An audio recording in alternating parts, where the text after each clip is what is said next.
In this series of videos, we will read the Care Certificate workbooks, both what you need to know and what do you know now. This video covers Standard 8, Fluids and Nutrition, what you need to know, and it's over to my colleague to read through this workbook. The Care Certificate, Fluids and Nutrition, what you need to know. Standard 8, the Care Certificate Workbook. Fluids and Nutrition and Food Safety.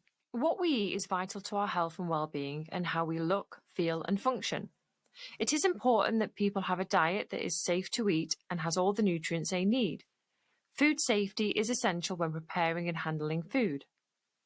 Not all substances and objects that can cause harm or illness can be seen. This means that people can become ill from eating food that tastes normal and looks safe.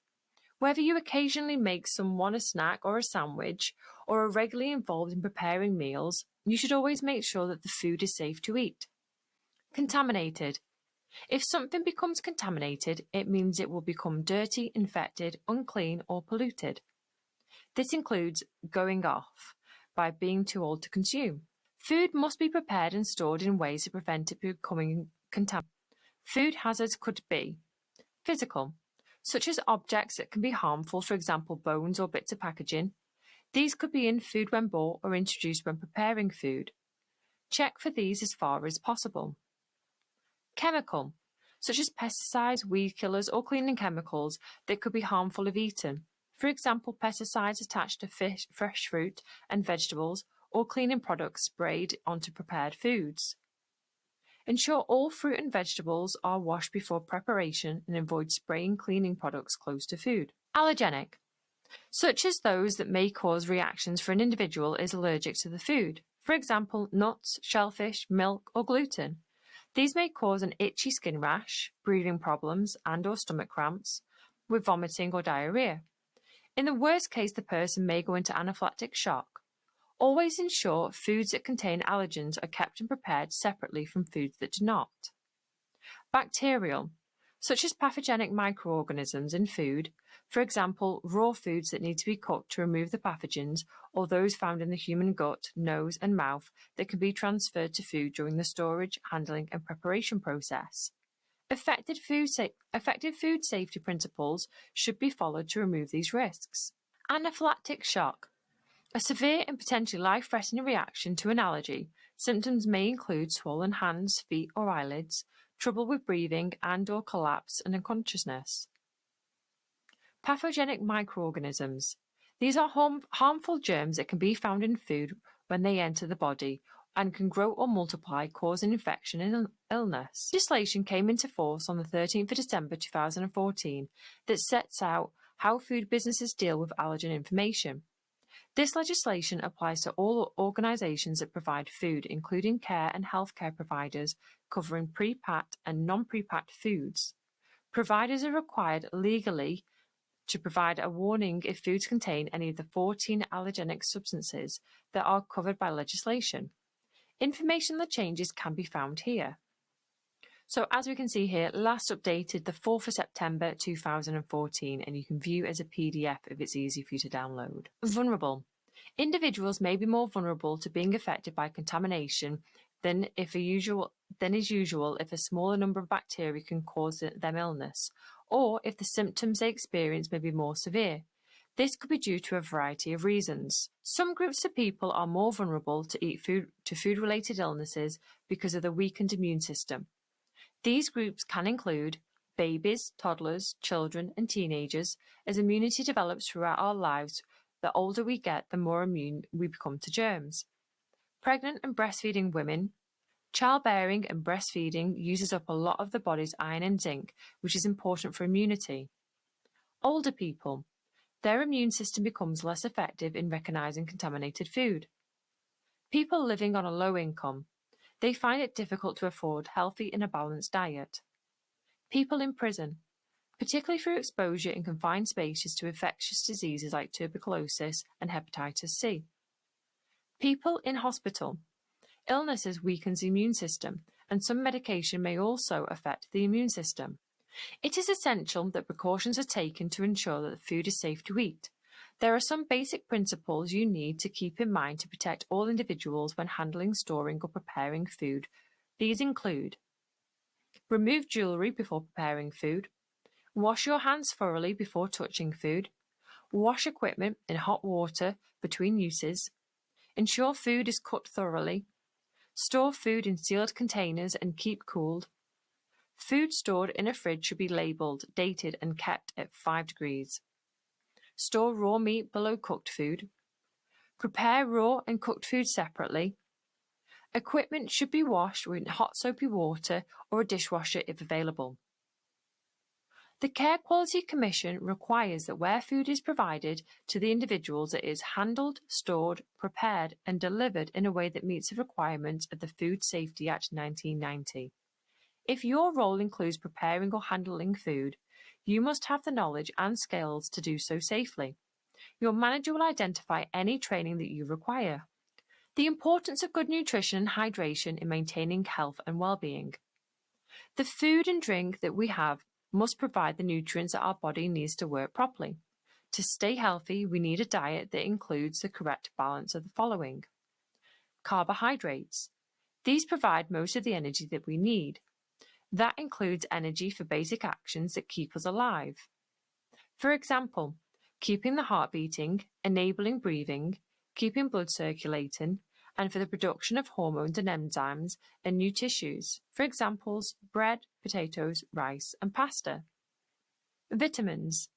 These support many different functions, including blood clotting, maintaining an effective immune system, and allowing the body to absorb energy from foods. Fruit and vegetables are good sources of vitamins. Minerals. These include calcium, which helps to build strong bones and teeth, and iron, which helps the blood to carry oxygen around the body. Milk products are good providers of calcium, and liver and shellfish are full of iron.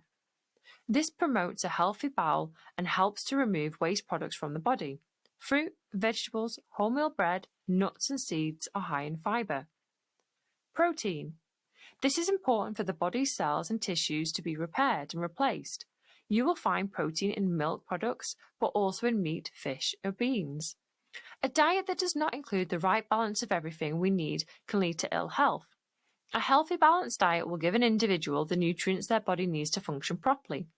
The Eat Well plate has been developed by Public Health England in association with the Welsh and Scottish governments and the Food Standards Agency in Northern Ireland. It is the model widely used in the UK to illustrate a healthy diet and is suitable for most groups of people. It shows the 5 main food groups and the portions of each group recommended as part of a healthy diet. So you can have a look at more information on the Eat Well guide. The groups include fruit and vegetables, bread, rice, potatoes, pasta, and other starchy food, meat, eggs, fish, beans, and other non-dairy sources of protein, milk and dairy foods, foods and drinks high in fat and/or sugar. Fluid is essential for life. Without enough fluid, the body cannot carry out the basic processes that enable it to function correctly, such as digesting food and enabling nutrients to be absorbed, enabling blood to circulate around the body, removing waste products via urine and feces, keeping cells and tissues moist, helping to avoid infection, controlling body temperature by perspiration, maintaining brain function.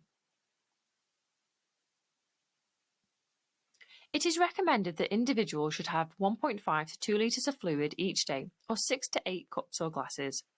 Most ordinary drinks, for example fruit juices, milk, tea and coffee in moderation, and low sugar drinks, count as fluid, but lots of alcohol can lead to dehydration. The best fluid to rehydrate the body is water.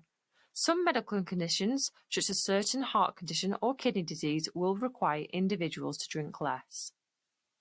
There are times when the individual must not eat or drink for a set period of time, for example, before an operation. This is known as nil by mouth and will be clearly shown in their care plan. This must be followed for their own safety. An individual's exact fluid requirements will be within their care plan and should be referred to when providing the care and support. Signs and symptoms of poor nutrition and hydration. Around a third of people admitted to hospital or care in the UK are malnourished or at risk of becoming so. Signs and symptoms that a person is not having the correct balance of nutrients are muscle weakness, feeling tired all the time, increased infections, more falls, constipation, lack of energy, gaining or losing weight, changes in behavior, depression, and poor wound healing. Malnourished. The term malnourished means that the individual's diet does not contain the right balance of nutrients it needs to function properly. This could include undernutrition when the person does not get enough nutrients, or overnutrition when the person has more nutrients than they need. Signs and symptoms. These give us the first clues that the individual may be experiencing malnutrition. Early signs and symptoms of dehydration include feelings of thirst as the body tries to increase fluid levels, dark coloured urine as it tries to reduce fluid loss, headaches, tiredness and confusion as the flow of blood to the brain decreases. These signs might also indicate an undiagnosed health problem, for example, type 2 diabetes. Ongoing dehydration can contribute to constipation, urinary tract infections, which are prevalent in some groups in care, kidney stones or infections, poor wound healing. If dehydration remains untreated, it can have serious consequences. Blood circulation can be affected and the kidneys can fail. Promoting adequate nutrition and hydration. When people receive any type of care or support, particularly long-term, an assessment should be made about their nutrition and hydration. This should include food allergies, likes and dislikes, and the support they need to eat and drink. Information should also include things like whether they have their own teeth or not, and if they can eat normally or they need soft food. It is important to work in a person-centered way and provide food which is suitable and meets the individual's needs.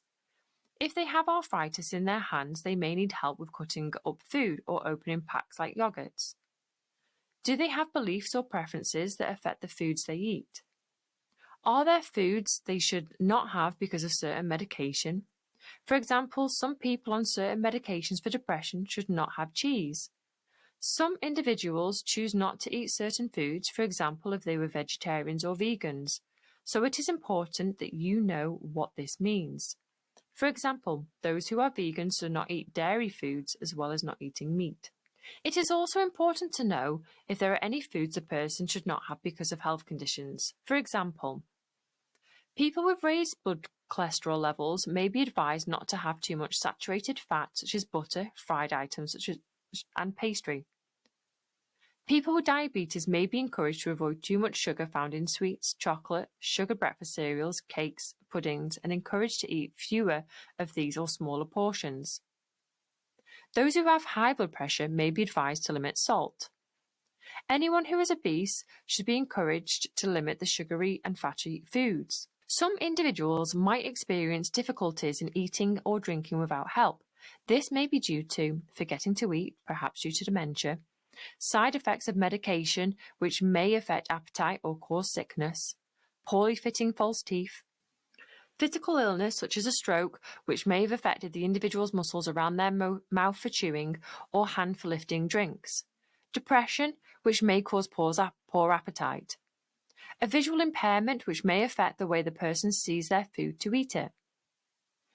Equipment is available to support people in eating and drinking independently, including technology such as clocks or reminder messages to tell someone it is time to eat or drink, cutlery with shaped and padded handles that can help with gripping, two-handled mugs to help people with poor grip, tremors or weak wrists, cups with lids to reduce the spillage, one-way straws that help the people without the need to lift cups or glasses, even if muscle weakness has reduced their ability to suck, non-slip mats which stop plates from moving around while people are cutting food, plates and bowls with high sides to prevent food from falling off the edges, or insulated bowls which keep the food hot if the individual eats slowly. It is important that individuals are treated with dignity and respect. They should have plenty of time to eat, not be rushed, and be able to choose whether or not they like to use the equipment offered. If you have concerns that the individual is not eating or drinking enough despite being encouraged and supported, you should discuss any concerns with your manager. who may seek advice from a specialist such as a dietitian or nutritionalist.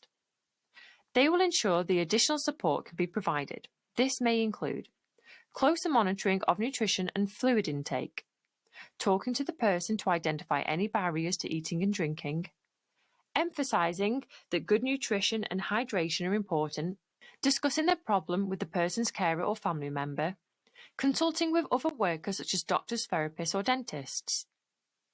6 C's. Compassion. All individual needs should be respected and a person should be treated in a compassionate way to maintain adequate nutrition and hydration. Supporting individuals to have access to fluids, food, and nutrition in accordance with their care plan. Providing for nutrition and hydration must be carried out in a person-centered way. Efforts must be made to meet the individual's needs and choices. Their care plan is an essential part of recording and delivering this. Individuals should have access to fluids at all times, unless it is a restriction for medical reasons. They should be encouraged to drink throughout the day and not wait until they feel thirsty, as feelings of thirst are an early indication of dehydration. To make sure that individuals are drinking enough, you need to offer drinks and encourage and support them to drink at set out in their care plan. Drinks need to be refreshed regularly and placed within easy reach with those with restricted movement and mobility. If you are at all concerned about the individual's fluid intake, make sure you report these concerns to either a senior member of staff or the individual's carer or their family. Food provided should be in accordance with the individual's care plan. The care plan must ensure that the cultural preferences, needs related to health conditions and allergen advice is followed. Food safety principles need to be applied when storing, preparing and handling food. If the care plan states that the person needs encouragement or help and support with eating, this needs to be provided. Food needs to be served at the right temperature and within easy reach. If an individual needs specific utensils to eat independently, these need to be available too. As with concerns about fluid intake, any worries about the individual's food or nutrition should be shared with a senior member of staff, the individual's carer, or their family. Great work on finishing this What You Need to Know booklet. In this series, we also have the What Do You Need to Know activity booklet that follows on from this video.